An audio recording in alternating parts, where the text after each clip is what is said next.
Nirbhaya case के कसूरवारों की फांसी की तारीख आज तय हो सकती है। दिल्ली के पटियाला हाउस कोर्ट में आज समाअत है। पिछली सुनवाई में कोर्ट ने मुजरिमों को नए सिरे से नोटिस जारी करने का हुक्म दिया था।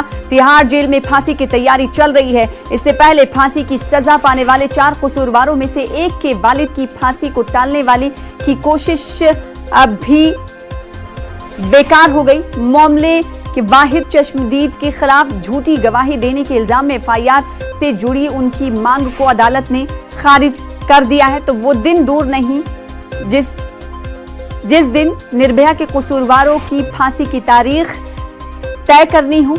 आज निर्भया के कसूरवारों की फांसी की तारीख अदालत को तय करनी है। दिल्ली के पटियाला हाउस कोर्ट में आज इस हवाले से हिदायत जारी की जाएंगी। सुशील पांडे हमारे साथ, हमारे नुमाइंदे जुड़ रहे हैं। सुशील पांडे, वो दिन दूर नहीं है जिसका इंतजार था, वो दिन अब आ चुका है। आज निर्भया मामले के कसूरवारों की फांसी का दिन कौन सा होगा, इसका इंतखाब किया जाएगा। कितने बजे आज अदालत इस हवाले से फैसला सुना सकता है?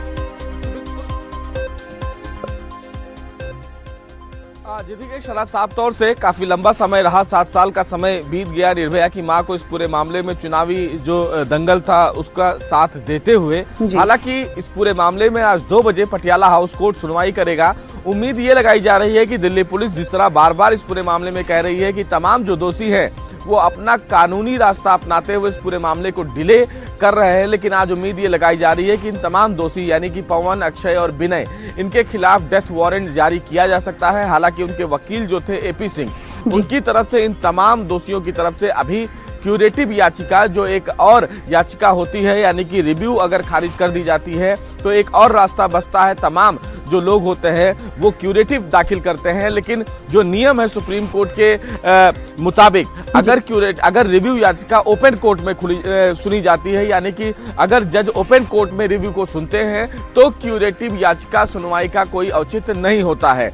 तो ये साफ है कि अगर क्यूरेटिव दाखिल भी किया जाएगा तो उसका कोई औचित्य नहीं बनता है। और इसी बाबत आज पटियाला हाउस कोर्ट इस पूरे मामले में इन तमाम दोषियों के खिलाफ डेथ वारंट जारी कर सकता है, क्योंकि यानी इन तमाम कसूरवारों के पास कोई कानूनी चारा जो ये बचती नहीं है अब। सुशील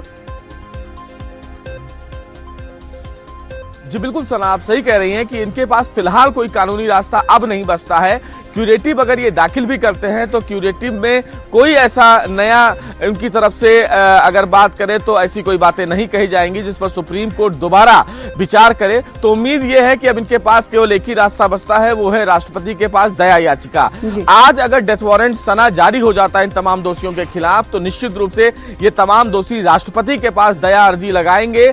लेकिन राष्ट्रपति की तरफ से जैसा कहा गया था अभी हाल ही के दिनों में राजस्थान में ये कहा गया राष्ट्रपति की तरफ से कि जो दया याचिकाएं हैं उन पर विचार का प्रावधान खत्म कर देना चाहिए। तो आप ये समझ सकती हैं कि इस मामले में राष्ट्रपति की तरफ से जो फैसला आने वाले दिनों में आएगा वो क्या आने वाला है। लेकिन अभी लीगल जो रास्ता है इन तमाम दोषियों का बचा है। पहला क्यूरेटिव है शना, दूसरा दया याचिका है, लेकिन उम्मीद कम है कि इन्हें दोनों जगह से फिलहाल राहत मिले। लेकिन आज की जो सुनवाई है सना वो बेहद अहम है कि पटियाला हाउस कोर्ट आज इन दोषियों को डेथ वारंट जारी कर सकता है या नहीं कर सकता है। निर्भया की मां बार बार अदालत में कह रही हैं कि इस पूरे मामले को टाला ना जाए। पिछली सुनवाई के दौरान निर्भया की मां कोर्ट में ही रोने लगी और ये कहीं कि 7 साल से वो अपनी बेटी को इंसाफ दिलाने के लिए लगातार लड़ाई लड़ रही हैं, लेकिन अदालत लगातार तारीख पे तारीख देता आ रहा है। तो आज की सुनवाई काफी अहम होगी। तो हमें भी 2 बजे का इंतजार करना होगा सना